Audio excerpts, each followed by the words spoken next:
2020년 7월 23일 새벽 설교입니다. 오늘 본문은 역대상 26장 1절에서 32절입니다. 본문 읽기는 1절에서 21절까지만 읽도록 하겠습니다. 고레 사람들의 문지기 반들은 이러하니라. 아삽의 가문 중 고레의 아들 무셀레메라, 무셀레마의 아들들인 맏아들 스가랴와 둘째 여디야엘과 셋째 스바랴와 넷째 야드니엘과 다섯째 엘람과 여섯째 여호하난과 일곱째 엘여호에네이며 오베데돔의 아들들은 맏아들 스마냐와 둘째 여호사박과 셋째 요아와 넷째 사갈과 다섯째 느다넬과 여섯째 암미엘과 일곱째 이사갈과 여덟째 부울레데이니 이는 하나님이 오베데돔에게 복을 주셨습니다. 그의 아들 스마야도 두어 아들을 낳았으니 그들의 조상의 가문을 다스리는 자요 큰 용사라.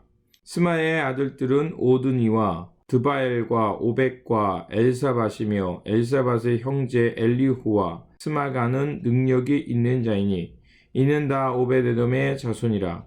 그들과 그의 아들들과 그의 형제들은 다 능력이 있어 그 직무를 잘하는 자이니 오베데돔에게서 난 자가 62명이며 또 무셀레마의 아들과 형제 8명은 능력이 있는 자라. 무라리 자손 중 호사에게도 아들들이 있으니 그의 장자는 스므리라. 스므리는 본래 맏아들이 아니나 그의 아버지가 장자로 삼았고 둘째는 힐기야요 셋째는 드발리야요 넷째는 스가랴이니 호사의 아들들과 형제들이 13명이더라. 이상은 다 문지기의 반장으로서 그 형제처럼 직임을 얻어 여호와의 성전에서 섬기는 자들이라. 각 문을 지키기 위하여 그의 조상의 가문을 따라 대소를 막론하고 다 제비 뽑혔으니 셀레마는 동쪽을 뽑았고 그의 아들 스가랴는 명철한 모사라. 모사를 위하여 제비 뽑으니 북쪽을 뽑았고 오베데돔은 남쪽을 뽑았고 그의 아들들은 곳간에 뽑혔으며 숫빈과 호사는 서쪽을 뽑아 큰 길로 통한 살레겟 문 곁에 있어 서로 대하여 파수하였으니 동쪽 문에 레위 사람 6이요 북쪽 문에 매일 4사람이요 남쪽 문에 매일 4사람이요 곳간에는 둘씩이요 서쪽 뜰에 있는 큰 길에 4사람 그리고 뜰에 2사람이라. 고라와 무나리 자손의 문지기의 직책은 이러하였더라. 레위 자손 중에 아하야는 하나님의 전 곳간과 성물 곳간을 맡았으며 라단의 자손은 곧 라단에게 속한 게르손 사람의 자손이니 게르손 사람 라단에게 속한 가문의 우두머리는 여히라. 아멘. 오늘 본문은 다윗이 고라와 무나리 자손들을 성문의 문지기로 세우는 말씀입니다. 다윗은 인생 말년에 성전을 건축하는 일에 모든 에너지를 썼습니다. 성전을 건축하는 일 중에 건물만큼 중요한 것은 섬기는 사람들입니다. 그래서 23장에서는 레위인들을 세웠고 24장에서는 제사장 직분, 25장에서는 성가대를 조직했습니다. 그리고 26장에서는 문지기를 조직합니다. 성전에 문지기가 필요한 것은 왜일까요? 그것은 하나님의 거룩함을 지키기 위함입니다. 다윗 시대의 문지기는 4,000명이었습니다. 그들은 성전으로 통하는 모든 문을 밤낮으로 지켰고 또 모든 문을 통제했고 율례를 행하기 위해 성수의 뜰로 경배하러 나오는 모든 사람들을 안내했습니다. 또한 그들은 이방인들이나 회개치 않은 죄인들이 성전에 나와 성전을 훼손하는 것을 통제했습니다. 만일 문지기들이 문과 곳간을 지키지 않는다면 예루살렘 성전은 하나님을 경배하는 거룩한 장소가 될 수 없을 뿐만 아니라 하나님이 은혜를 베푸실 수 있는 장소가 훼손되는 것입니다. 문지기의 직무는 무셀레마 자손에서 18자손, 호사의 13자손, 오베데돔의 62자손으로 구성되었다고 본문은 말합니다. 본문에 등장하는 문지기의 수는 93명입니다. 이들은 모두 문지기 반장들입니다. 또한 레위인들이 전쟁에 참여하지 않는 지파지만 그들을 매우 강하고 힘있는 사람으로 묘사하고 있습니다. 26절과 27절에 보면 이렇게 표현하고 있는 것을 볼 수가 있습니다. 그의 아들 스마야도 두어 아들을 낳았으니 그들의 조상의 가문을 다스리는 자요 큰 용사라. 스마야의 아들들은 오드니와 르바엘과 오벳과 엘사밧이며 엘사밧의 형제 엘리후와 스마가는 능력이 있는 자이니. 성전 문지기들은 성전 안내와 유지, 행정에 관련된 일을 했지만 또한 이들은 큰 용사고 능력 있는 자라는 것은 군사처럼 막강한 힘과 또 능력을 갖고 있었음을 알 수가 있습니다.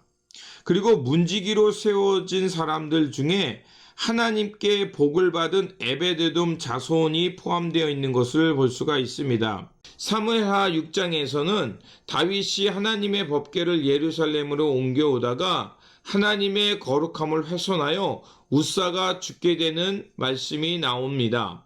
다윗은 그 사건으로 인해 하나님의 법궤를 옮겨오기를 두려워하여 오벳에돔 집에 법궤를 두게 됩니다.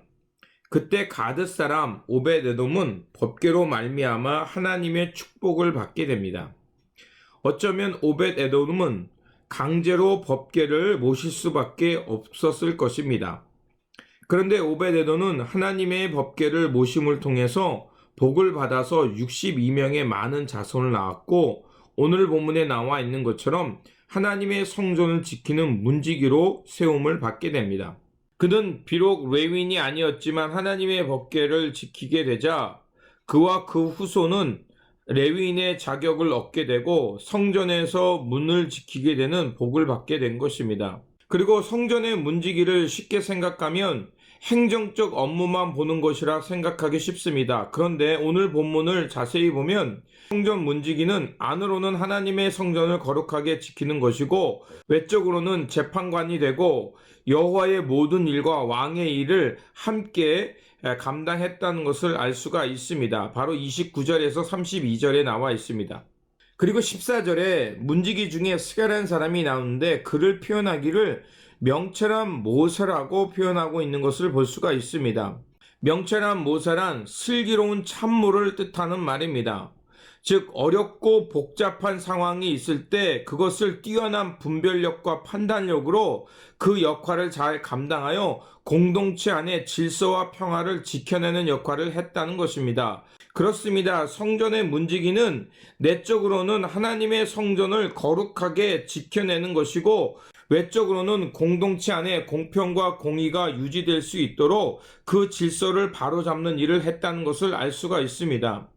성전의 거룩함을 지켜내는 것은 단순히 성전만이 아니고 공동체 전체를 하나님 앞에 거룩한 임재가 있도록 지켜냈다는 것입니다. 그래서 그 역할을 공정하게 제비 뽑아 감당한 것입니다. 세상 속에서 거룩한 성전으로 살아간다는 것, 그래서 공평과 공의를 위해 사는 것은 쉬운 일은 아닙니다. 때로는 그 사명을 억지로 감당해야 할 때도 있고 때로는 힘들지만 그 길을 가야 할 때도 있습니다. 그러나 오벳에돔의 삶을 통해 우리가 깨닫는 것처럼 어렵고 힘든 일이지만 그 일을 감당해 갈 때 하나님께서는 그의 삶을 복을 주시고 또한 성전에서 파수꾼이 될 수 있는 축복을 허락해 주셨습니다. 또한 우리가 성전에서 문지기로 감당해 갈 때 우리에게 하나님께서 명철한 모사와 성령의 지혜를 주셔서 공동체 안에 하나님의 질서와 평화가 맺어지도록 큰 열매를 맺게 하는 것을 볼 수가 있습니다. 오늘 우리가 살아가는 삶의 자리가 다르고 역할은 다릅니다. 하지만 우리에게 각각 맡겨진 사명, 또 사명의 자리를 잘 지키고 그 사명을 감당해 갈 때 우리의 사명의 자리를 통해서 하나님의 성전은 거룩해지고 또한 이 공동체 안에 하나님의 공의와 질서가 바르게 서는 것을 볼게 될 것입니다. 그러므로 오늘도 우리에게 맡겨진 사명 잘 감당해서 예수 그리스도의 거룩한 성전으로 우리 삶의 자리에 하나님의 공평과 공의가 세워가는 하나님의 거룩한 성전, 거룩한 공동체로 살아가는 저와 여러분들이 되시기를 바랍니다. 기도하겠습니다. 거룩하신 하나님, 각자에게 직분과 사명을 주셔서 하나님의 거룩한 성전과 공동체로 살게 하시니 감사를 드립니다. 때로는 이 사명을 감당하는 일이 어렵고 힘든 일이지만 묵묵히 이 사명을 잘 감당할 때 하나님의 놀라운 축복의 가문이 되고 하나님의 거룩함을 지켜내는 역할을 감당함을 깨달았습니다. 그러하오니 맡겨진 사명에 충성함으로 하나님의 거룩함과 공동체 안에 질서와 평화를 세워가는 사명자들 되어 살게 하여 주시옵소서. 그래서 우리 일상 속에 하나님의 나라의 질서와 평화가 임하는 세상이 되게 하여 주시옵소서. 우리 구주 예수 그리스도의 이름으로 기도드립니다. 아멘.